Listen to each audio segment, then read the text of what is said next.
اللہ الرحمن الرحیم۔ السلام علیکم۔ میں اس ارادے سے اسے دیکھوں کون شخص ہے، اس کے پاس کیا، تو معلوم ہوا کہ وہ ہمارا رہبر یونس ہے۔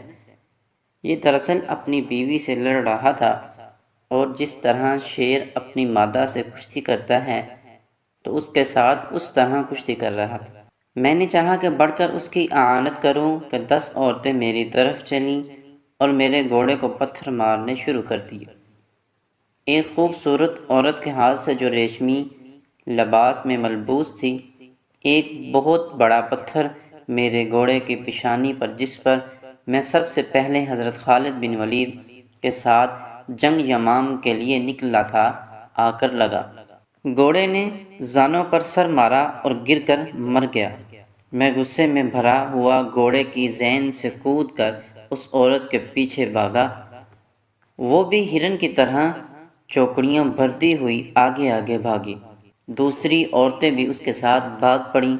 میں نے ان کا پیچھا کیا، اور جس وقت ان کے بالکل قریب پہنچ گیا تو میں نے ان کے قتل کا ارادہ کیا، مگر قتل سے تو میں رک گیا، البتہ انہیں ایک ڈانٹ پلائی اور دھمکا دیا۔ نیز میرا ارادہ سوائے اس عورت کے جس نے گھوڑے کو مار ڈالا تھا اور عورت کے قتل کا بھی نہیں تھا۔ میں اس کی طرف بڑھا اور اس کے قریب ہو کے جس وقت اس کے سر پر تلوار اٹھائی تو اس نے اپنے ہاتھ سر پر رکھ لیے اور لفون لفون امان امان کہنا شروع کیا۔ میں نے یہ سن کر ہاتھ کھینچ لیا۔ وہ نہایت قیمتی ریشمین لباس پہنے ہوئی تھی، موتیوں کی لڑیاں سر پر لٹک رہی تھیں۔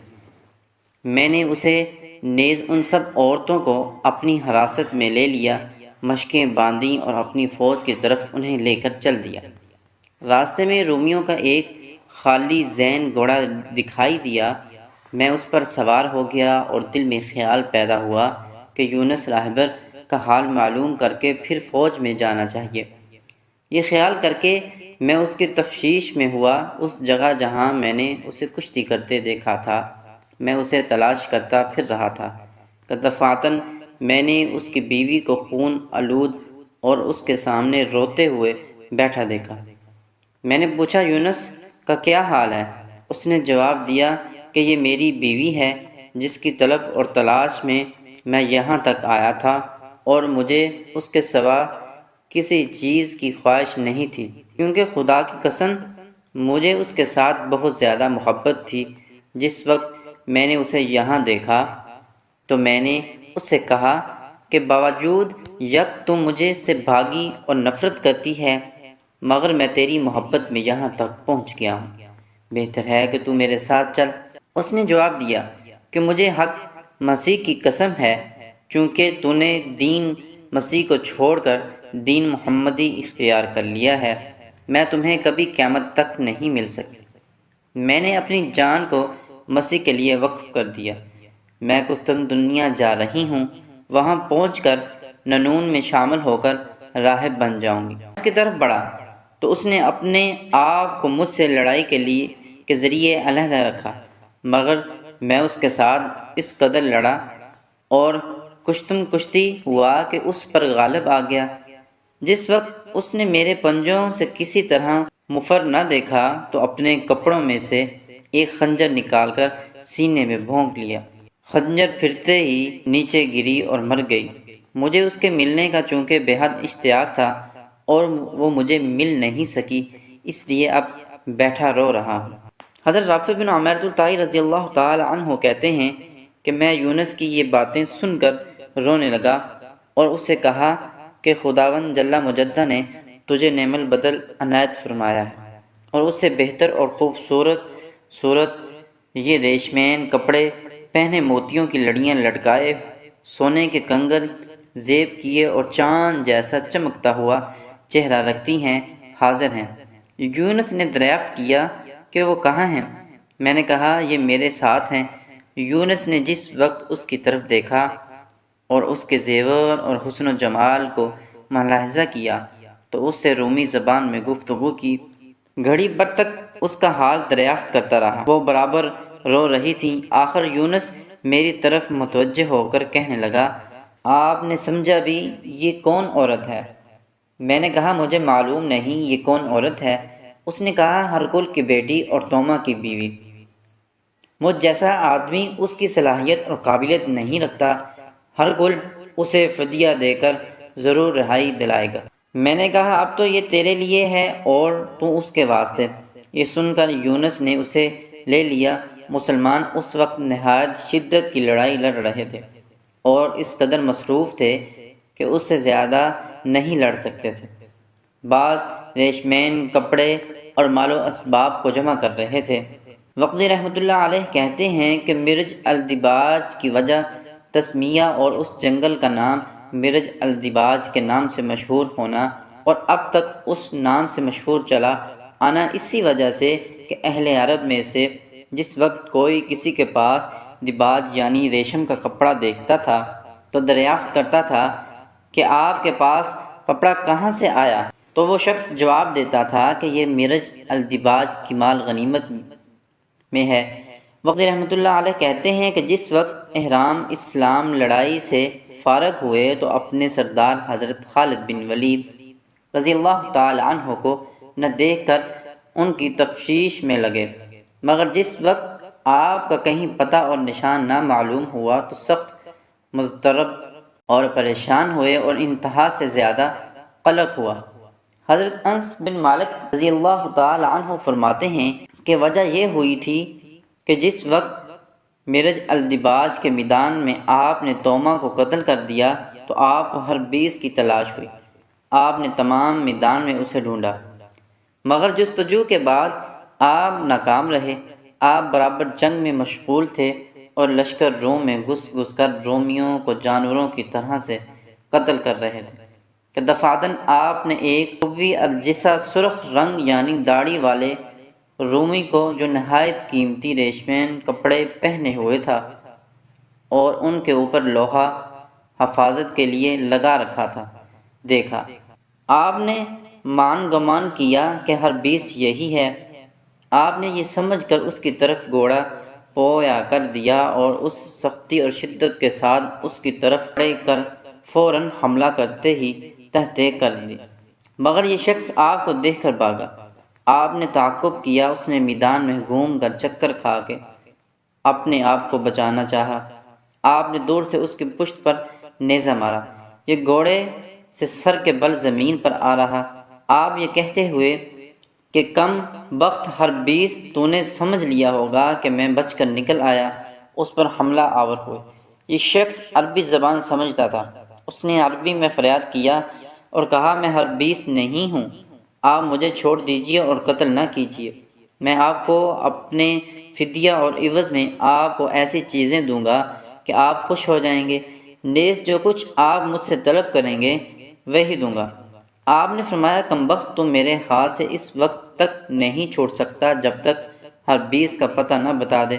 مجھے اس کے سوا کسی چیز کی کوئی خواہش نہیں ہے۔ باری تعالیٰ جل مجدہ نے میرے ہاتھ سے توما کو قتل کرا دیا اور مجھے ہر 20 کے مل جانے کی بھی تمنا ہے۔ اگر تو نے مجھے ہر 20 کا پتہ دے دیا تو میں تجھے بغیر کسی معاوضے کے چھوڑ دوں گا۔ یہ سن کر وہ کافر کہنے لگا آپ کو خوش ہونا چاہیے کہ آپ اپنی مراد تک پہنچ جائیں گے، لیکن میں چاہتا ہوں کہ اس کا پتہ بتانے سے قبل اس بات کا عہدہ کر لوں کہ آپ مجھے چھوڑ دیں گے۔ آپ نے فرمایا اگر تو نے مجھے اس کا پتہ بتا دیا اور ہر 20 میرے قبضے میں آ گیا تو انشاءاللہ العزیز ایسا ہی ہوگا۔